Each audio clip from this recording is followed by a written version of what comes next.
San Simeón, el loco. Monje, ermitaño. 522 a 590. Memoria libre. 2 de julio. La larga caravana se aleja de Jerusalén, hombres de a pie, niños, jinetes que montan negros caballos de Arabia, y damas aristocráticas, sentadas sobre mansos dromedarios adornados de jaeces multicolores. Han adorado el sepulcro del Señor, y ahora vuelven a su tierra, Perea, Arabia, Mesopotamia, o las ciudades del Líbano y el Antilíbano, como Damasco, Berito, Emesa y Apamea. Recorren el camino que Jesús oyó muchas veces, cuando, perseguido por los fariseos, se refugiaba al otro lado del Jordán. Acaban de atravesar la ciudad de Jericó, y los más delanteros se acercan ya a la orilla del río. Detrás van dos jóvenes que visten túnicas de seda y montan soberbios corceles.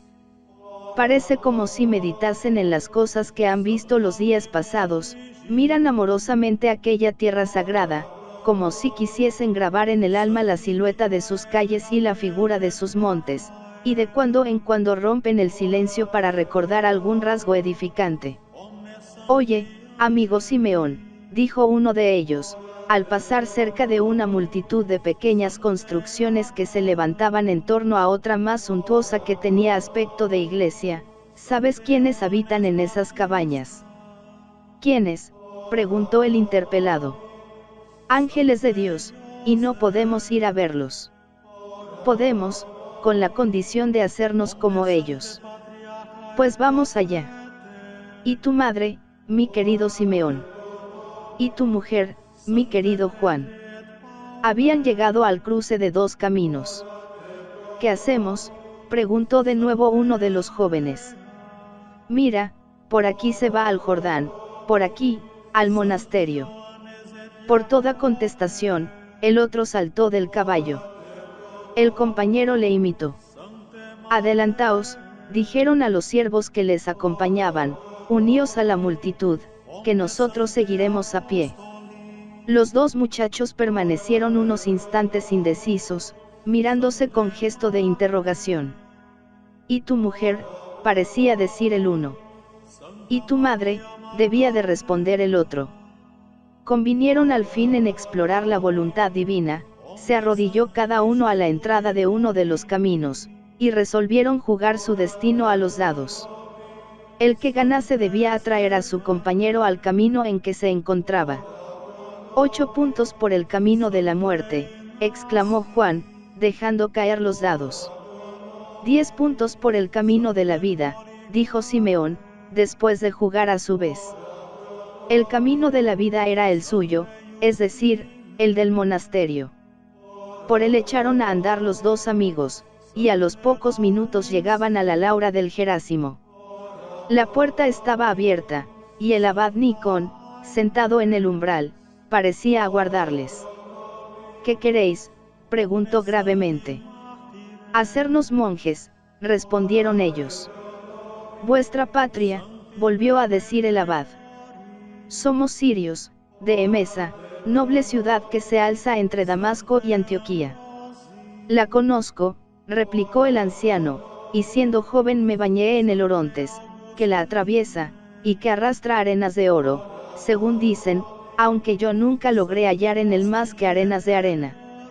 Y el buen abad empezó un largo discurso en que venía a decir que era inútil buscar tesoros más que en el claustro, y que allí los había encontrado él con una abundancia maravillosa. Amable es, añadió, la hermosura de la juventud, pero nada puede compararse a la hermosura de Cristo, el esposo celeste, de quien está escrito, hermoso es sobre todos los hijos de los hombres. Si un rey terreno os llamase para haceros del número de sus patricios, ¿acaso no lo dejaríais todo para consagraros a servirle en la guerra o en la paz? Pues esto es lo que hace hoy con vosotros el Rey del cielo. No obstante, quiso el abad probar a los dos postulantes, y con este fin les dijo que debían estar por lo menos un año con el traje que vestían al llegar al monasterio. Los dos muchachos se llenaron de pesadumbre, pero tuvieron una respuesta admirable. Padre mío, dijo Simeón, haz conmigo lo que quieras, pero te ruego que vistas cuanto antes el hábito a mi compañero, porque se acaba de casar con una mujer rica y hermosa a quien ama apasionadamente. Al poco tiempo llegaba Juan a los pies del abad, y le decía: por lo que a mí se refiere, estoy dispuesto a aguardar todo lo que sea necesario, pero tengo miedo por este compañero mío, que solo tiene a su madre en el mundo, una pobre vieja que le quería tanto que no podía separarse de él ni de día ni de noche. Viendo el venerable Nikon tanta obediencia, unida con tanta caridad, tomó las tijeras, tonsuró a los dos jóvenes y les vistió el hábito monacal. Al poco tiempo, los dos amigos, deseosos de más alta perfección, consiguieron del abad que les permitiese marcharse al desierto, y pasando al otro lado del Jordán, encontraron un lugar deshabitado, donde brotaba un hilo de agua y crecían unas hierbas que, según el hagiógrafo, eran hasta sabrosas y delicadas. Allí los dos ermitaños hicieron sus ermites, a una distancia conveniente para no molestarse cuando rezaban los salmos o tenían sus arrebatos místicos. Porque uno y otro se vieron pronto favorecidos por visiones y revelaciones con que el cielo quería recompensar su generosidad. De esta manera, vio Simeón a su madre entre los coros de los bienaventurados, y así conoció Juan que su esposa, cansada de esperarle en la tierra, se había marchado a las regiones donde el amor no se acaba. Fue un gran alivio para ambos, porque desde que habían entrado en el desierto no se habían puesto a orar sin que el recuerdo de la madre o la imagen de la esposa se les presentase delante, atormentándoles el corazón. Y un día, después de muchos años de vida anacorética, Simeón invitó a su compañero a comer un plato de aquellas hierbas exquisitas, y durante la colación le dijo: Padre y hermano mío, he pensado que aquí ya no adelantamos nada, y que es mejor volvernos al mundo para salvar almas. Juan le escuchaba con asombro y meneaba la cabeza, pero Simeón lanzaba como flechas un cúmulo de textos polinos que durante los días anteriores habían girado por su cabeza. Me temo, dijo al fin Juan, que Satanás ha tenido envidia de nuestro reposo, y ha venido a meterte en esta peligrosa aventura. Nada temas, hermano, replicó Simeón, no salgo por mi propia voluntad, pues aquí soy feliz, es Dios quien me envía. Oremos. No obstante, amigo mío, volvió a decir su compañero, porque el padre de las tinieblas es muy astuto, y a veces toma la figura de un ángel de luz. Y oraron toda la noche, y ya amanecía cuando Juan se levantó y con los ojos arrasados en lágrimas dijo a su amigo: ¿Cuál es tu proyecto? Jugar con el mundo, replicó Simeón. Vete, vete, hombre de Dios, dijo Juan. Dios tiene muchos caminos para confundir la sabiduría de este mundo. Y después de un largo rato, separáronse los dos anacoretas. Desde este momento, Simeón va a aparecer en medio del mundo, a semejanza de un filósofo cristiano, como un sabio que, iluminado por una celeste filosofía, ha encontrado la manera de orar, riendo la demencia de los hombres, o, si se quiere, reírse de ella llorando. No dejaba de comprender lo difícil de su empresa, y para implorar la gracia divina, hizo un viaje a Jerusalén. 3 días permaneció delante del Santo Sepulcro, pensando en los peligros que podía encontrar en su nueva vida. No temía, ciertamente, el atractivo de los exquisitos manjares, nunca había tenido esa tentación, y dispuesto estaba a prescindir de todo alimento si Dios le hubiera concedido esa gracia. Tampoco le importaban mucho los encantos de las mujeres. Al principio de su vida religiosa había sufrido asaltos terribles de la concupiscencia que le llenaban de terror y de angustia. Un día caminaba como frenético por los alrededores del cenobio cuando se encontró con el venerable abad Nikon. ¿Qué te pasa, hombre?, le dijo el anciano. Que esta carne no me deja descansar, respondió Simeón. Entonces el abad sonrió benignamente, cogió a su discípulo de la mano, y, llevándole al Jordán, roció su cuerpo con el agua sagrada en que había sido bautizado el Señor. Desde aquel día, juraba Simeón, no he vuelto a sentir la llama del cuerpo. Pero el amor propio no estaba domado todavía, aquella maldita soberbia de la virtud, aquel deseo de que hablasen bien de él, de que le llamasen el asceta, el abstinente, el santo, el privilegiado de Dios, jamás había abandonado ni al novicio, ni al profeso, ni al monje, ni al solitario. Él se humillaba, se despreciaba, llegaba a los mayores excesos en el odio de sí mismo, pero en el fondo de su ser seguía enroscada la serpiente abominable, que le decía: ¿quién tiene como tú el espíritu del Evangelio? ¿Quién guarda como tú las tradiciones de los solitarios? Es que el abad Nicón ha conseguido tanta santidad. Y ahora el terrible luchador temblaba pensando: vas a convertir a las gentes, pero si las gentes saben que haces algo por Dios, que tienes una centella de amor de Dios, no corres peligro de que ellas te conviertan a ti con el humo de las alabanzas. Pero no, ya sabría él hacer que le tuviesen por un pecador, por un juerguista, por un necio, por un loco. Algunos días después, Simeón se encontraba de nuevo en Emesa, la ciudad de su infancia. Desde el primer momento había conseguido que todos sus compatriotas le llamasen el tonto, el salo, como se dice en lengua siríaca. Era inagotable su ingenio para descubrir constantemente nuevas hazañas de locura. Cuando iba a entrar en la población, vio un perro muerto que había en un estercolero, ató a una pata el ceñidor de esparto que llevaba, y, arrastrando aquel cadáver hediondo, echó a correr por calles y plazas, seguido de una multitud de muchachos que gritaban y reían y lanzaban toda suerte de inmundicias. El primer domingo después de su llegada llenó de nueces los bolsos de su túnica, y, habiendo ido a la basílica más concurrida, empezó a arrojarlas hacia el altar, con tan buen tino, que apagó todas las velas.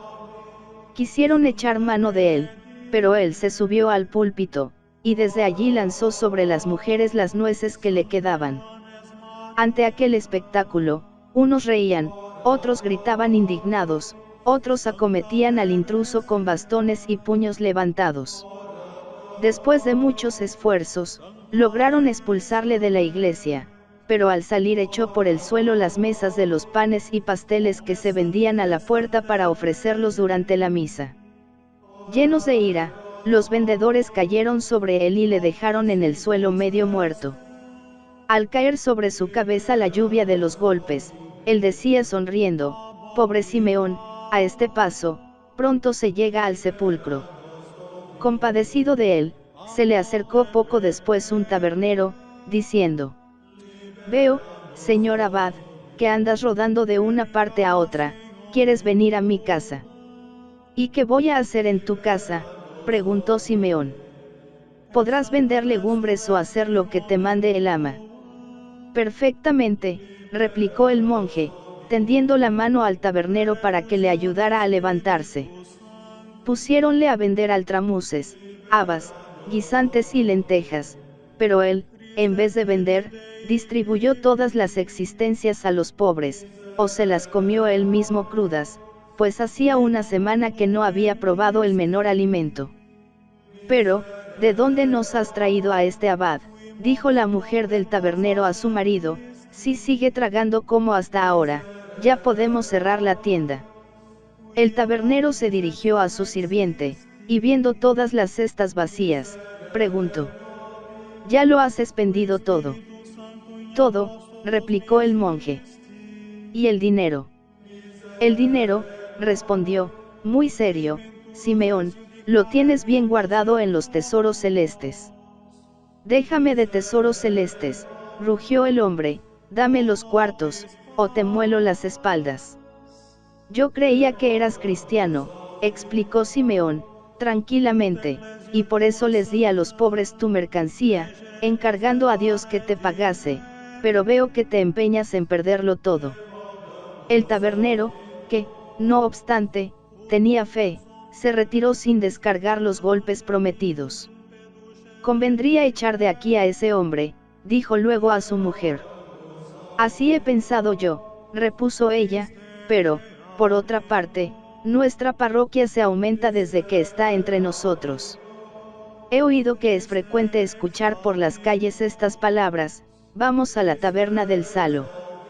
Efectivamente, la taberna estaba siempre llena.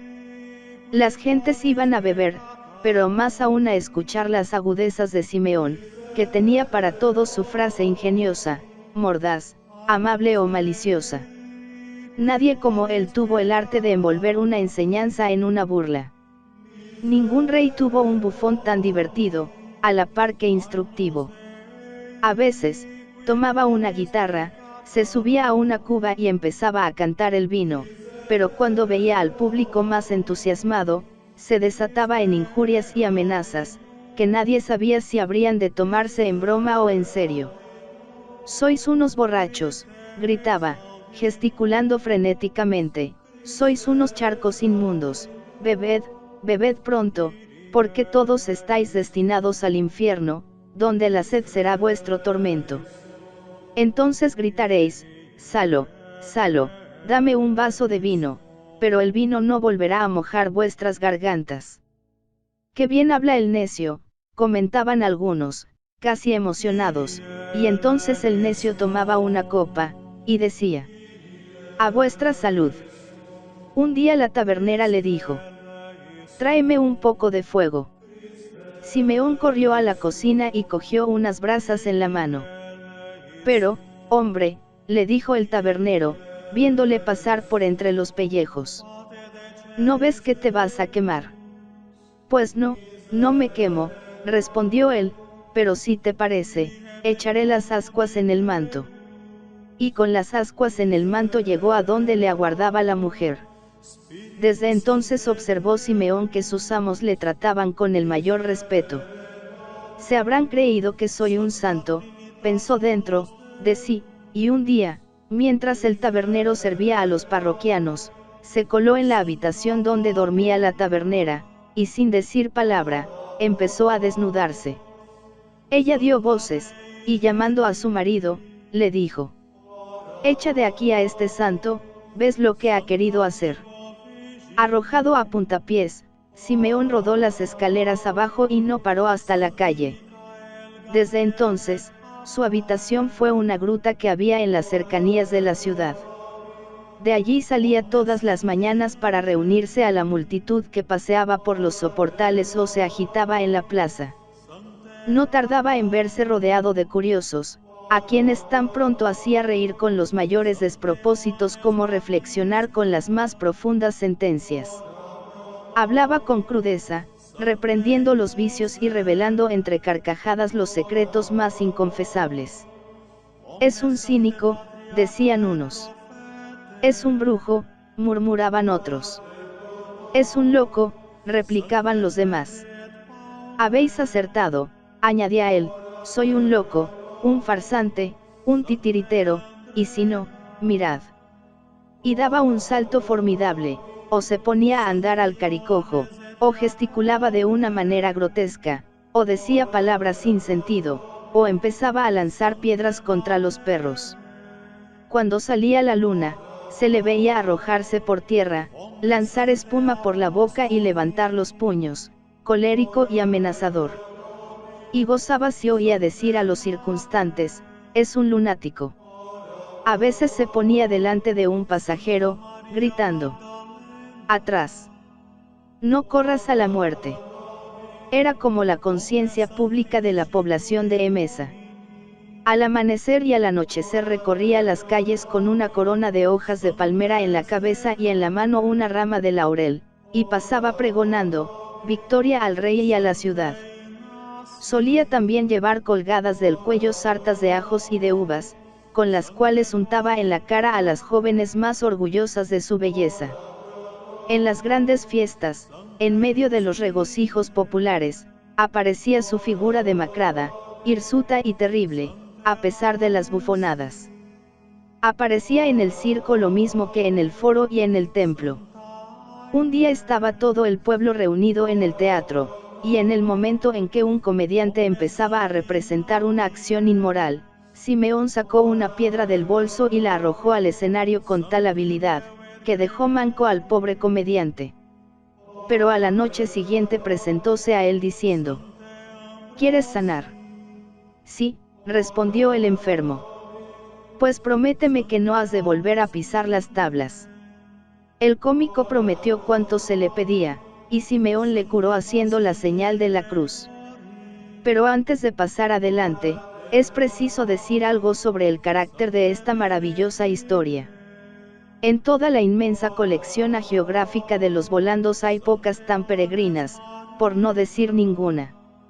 Así lo reconoce el erudito jesuita encargado de editarla, traducirla y prologarla. Y añade, en este anacoreta singular veo retratados a la vez a los dos filósofos antiguos Demócrito y Heráclito, pero bautizados y transformados por la doctrina evangélica.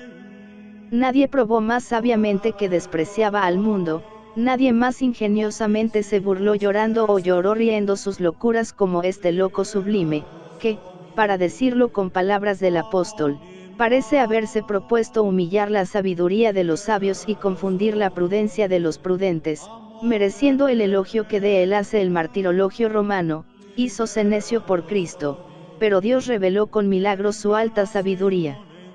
Vivía en un tiempo de decadencias y extravíos en el orden de los cenobitas y los anacoretas. No faltaban, ciertamente, monjes austerísimos que llegaban a eclipsar con sus penitencias las austeridades de los primeros discípulos de Pacomio y Basilio, pero la vanagloria era con frecuencia el móvil de aquellos esfuerzos admirables.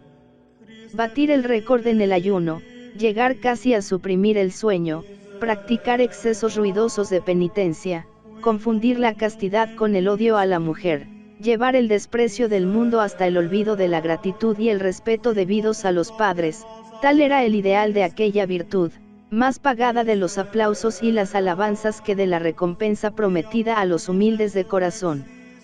San Juan Clímaco decía que el orgullo del espíritu era la bestia más feroz de los desiertos. Como reacción contra estos extravíos, encontramos en San Simeón esa preocupación constante de encubrir su santidad bajo el velo despreciable de la locura. Movido por el impulso del Espíritu Santo, sale de la soledad y se mezcla de nuevo con los hombres, dispuesto a buscar todas las ocasiones imaginables de infamia y a desconcertar a sus conciudadanos, dejándoles en suspenso entre la virtud y la necedad, el ridículo o la admiración. No se trata de un mito edificante, sino de una figura histórica de relieves precisos, que tiene como marco aquel siglo V, iluminado por el brillo del imperio de Justiniano. Nace Simeón hacia el año 522, se retira al desierto a la edad de 30 años, vuelve a su patria en 582, allí combate a los origenistas, vence a los acéfalos, reprime la audacia de los judíos, confunde a los encantadores y muere al finalizar el siglo. 20 años más tarde, escribe su vida el arzobispo de Chipre, Leoncio, cuya probidad alabaron los padres del segundo concilio de Nicea.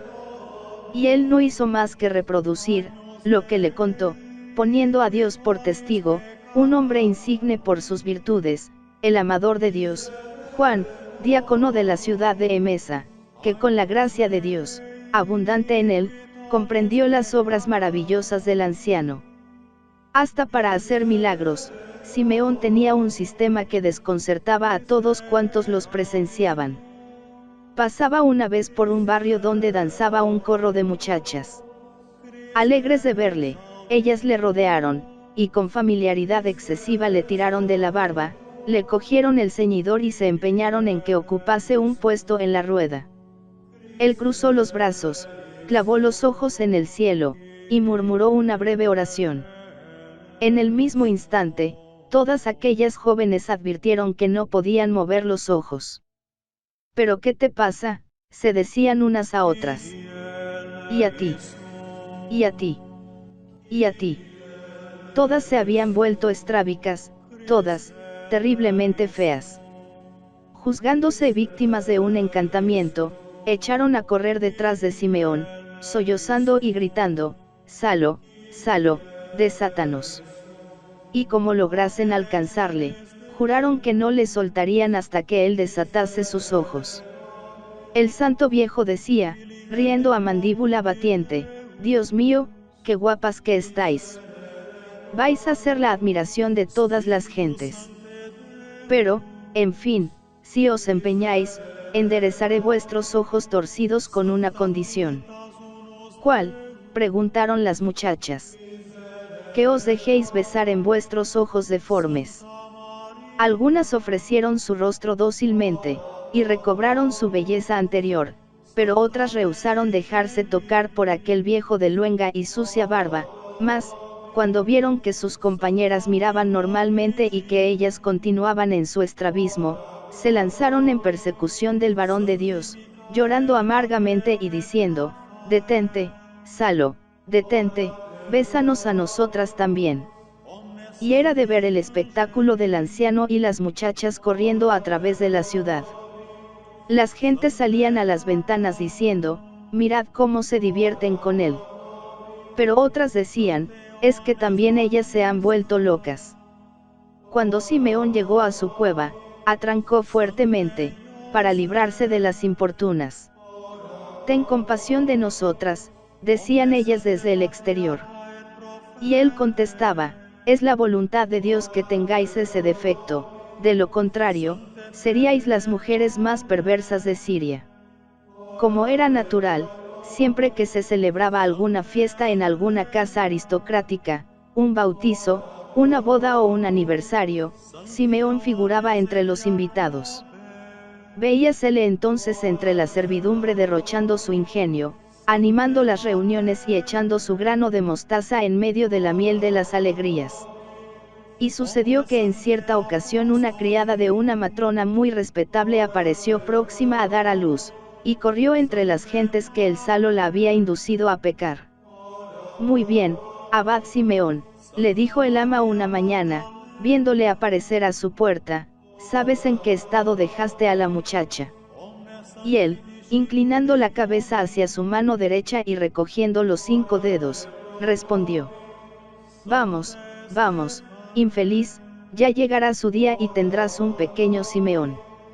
Y desde aquel día vio al Salo venir con exquisitos manjares y presentárselos a la muchacha, diciendo: «Come, come, mujercita mía». Mas he aquí que un día, al verle venir con la comida, salió a su encuentro la señora y le dijo: «Ruega al Señor, buen abad, porque tu mujer no puede dar a luz». Al oír esta noticia, Simeón exclamó dando saltos: «Jesús, Jesús, pobrecita». Pero el remedio es fácil: que diga quién es el padre de la criatura, y pasará el peligro. Puesta en los trances de la muerte, la criada confesó la calumnia. Casos como este eran para echar por tierra la sabia estrategia espiritual del sublime idiota, y, sin embargo, no es único. Otro día, Simeón recorrió los pórticos de la plaza, golpeando con su bastón las columnas y diciendo: «Firme, firme». Todos entonces se rieron de él, pero al poco tiempo, 588, sobrevino un terremoto que hizo grandes estragos en la ciudad, y entonces se advirtió que solo las columnas golpeadas por el loco habían quedado en pie. «Ráfagas de luz en una cabeza destartalada», decían unos. «Pobre instrumento de los demonios», murmuraban otros.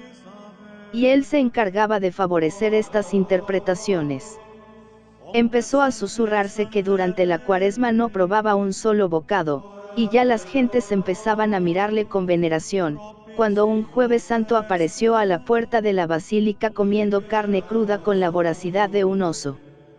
Se hablaba también de su amor con los pobres. Pedía limosna para ellos, y nunca le faltaban 5 sueldos para remediar una necesidad. Hasta se le vio preparar espléndidos banquetes en la plaza pública para los mendigos más miserables. Pues bien, se arregló de tal modo, que hizo creer que gastaba en vicios el dinero que le daban. «¿Quieres ser mi amiga?», preguntaba delante de la multitud a una mujer de mal vivir. «¿Y cuánto me vas a dar?», inquirió ella. Y él respondía: 50 sueldos para empezar, y después la vida eterna. Más de una vez, después de unos días de conversación con el idiota, aquellas amigas se metían en un convento a hacer penitencia. pero no todas eran igualmente dóciles. Burlábanse un día dos de ellas de Simeón, una arrastrándole del ceñidor y otra azotándole, cuando se presentó un conde, que venía atraído por la fama del salo. En cuanto Simeón le vio, dio un salto, se acercó al magnate, le pegó una bofetada, y tirando al aire su manto, se puso a danzar, diciendo: «Vamos, hombre, a jugar, que la cosa es muy seria». Y el conde se marchó riendo y pensando: «No hay duda, este hombre está loco». Salo, Salo, era la palabra que Simeón llevaba en su frente, debajo de la corona de palmas que le ceñía la cabeza. Y él estaba contento de poder conservar el envidiable incógnito. Él mismo se veía como un loco, como un juglar, como un bufón del rey del paraíso.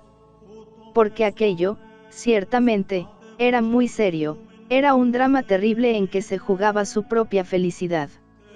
Los juegos de ingenio eran luminarias de su camino, los acrobatismos eran saltos hacia la conquista del reino. Para sus compatriotas, aquella vida no tenía sentido. Algún lector timorato podrá pensar que se escandalizaban. No, Simeón había logrado la libertad completa del que ya no puede hacer tropezar a sus semejantes. Cosas del loco, decían los hombres. Cosas de Dios, replicaban los ángeles, que le conocían muy bien, porque si los hombres le veían reír de día, ellos le veían llorar de noche, y escuchaban su oración inflamada, y se arrodillaban junto a su lecho de sarmientos, estremecido por los ímpetus del amor. Ellos fueron los que una mañana, cuando Simeón acababa de dar felizmente el salto definitivo, inundaron su gruta de luces y armonías, y entonces supo Emesa que la locura del Salo había sido la suprema sabiduría.